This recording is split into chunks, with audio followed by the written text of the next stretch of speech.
Ang sikip na nga, di ni pa nagkuhan, nag-stop over.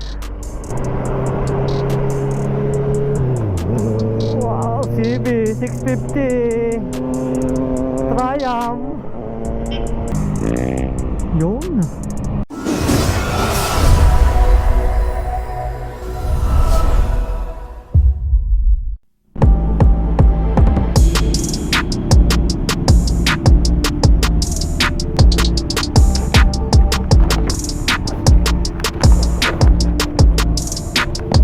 Okay, ito yung gandang oras lang yung kasarapan ng out eh.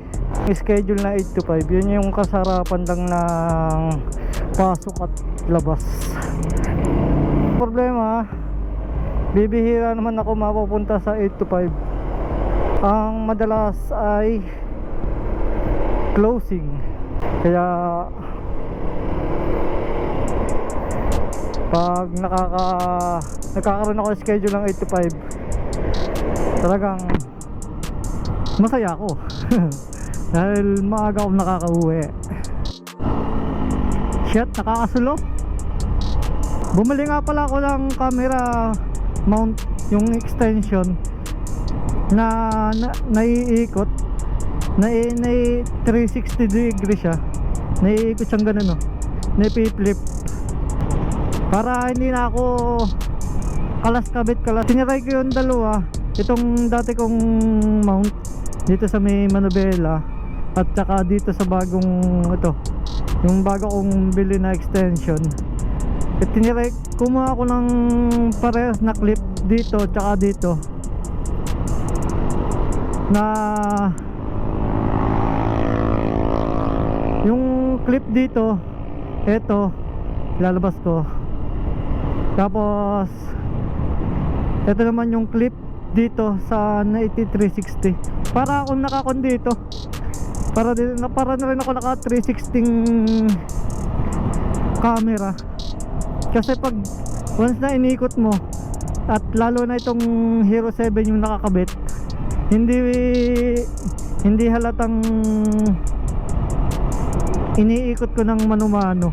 Nakuha siya, smooth lang siya kasi nga dahil nga sa stabilization ng Hero 7, kaya hindi rin siya halata na iniikot.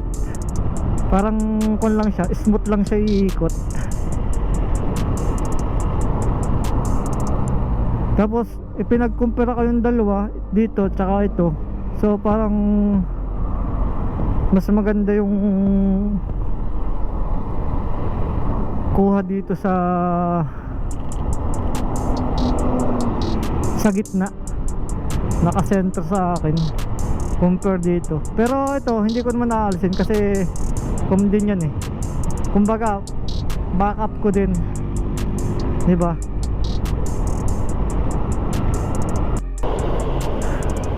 O nga pala, magkagas, nakakalimutan ko na.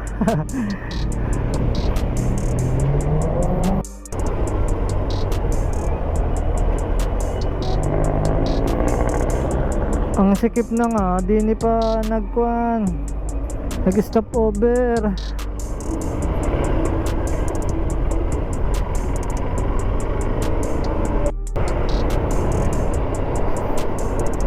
Nakita nyo, napanood nyo na ba yung quad? Yung isang riders na joyride ba yun, yung inagawa ng motor tapos pinagsasaksak, diba? Wow, CB 650 Triumph.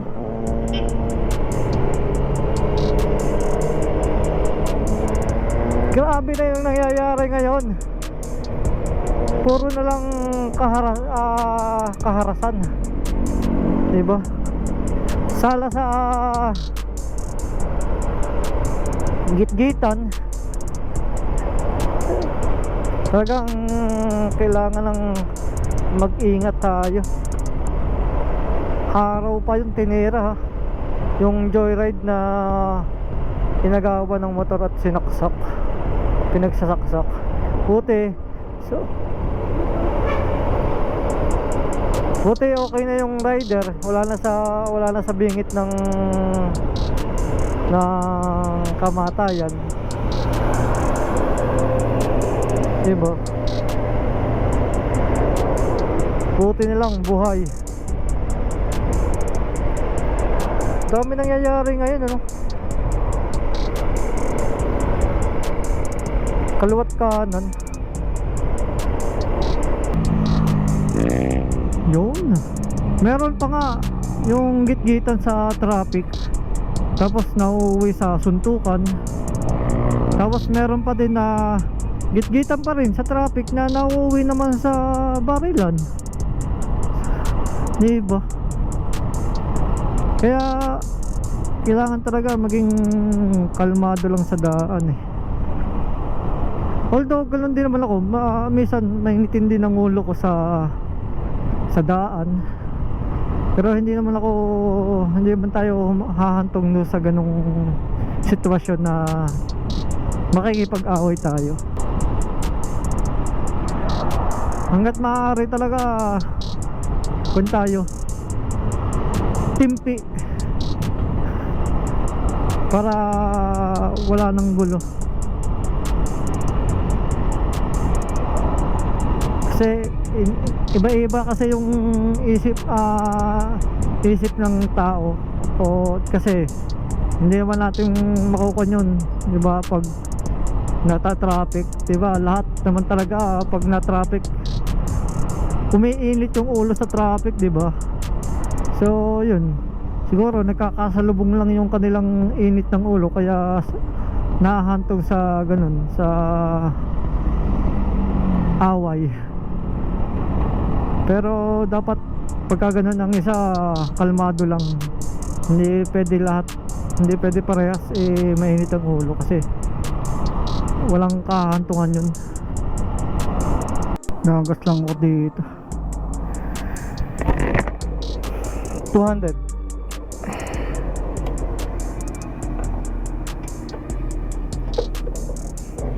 Wait lang. Kumukod kasi yan, susi niya ng pumbukas ng tangke. Sige po. Nakapag-load na pala ako. Nakapag-load na. Magkaiba kasi yung susi ng tangke ko at saka susi ng motor. Kasi nababaluktot kasi ito pagka ginamit ko ito sa tangke. Kaya ginawa ko, nagkabukod. Tapos yun, dito na ako.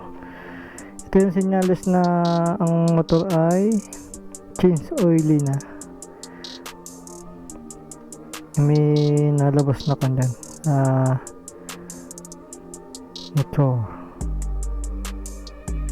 Change oily na yan. So bukas ako magpapa-change oil. Tapos itong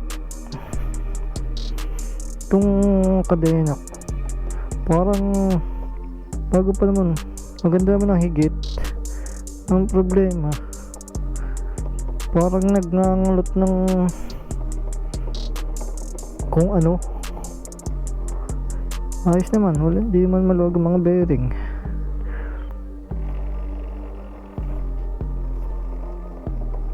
Kundi ayusin pa.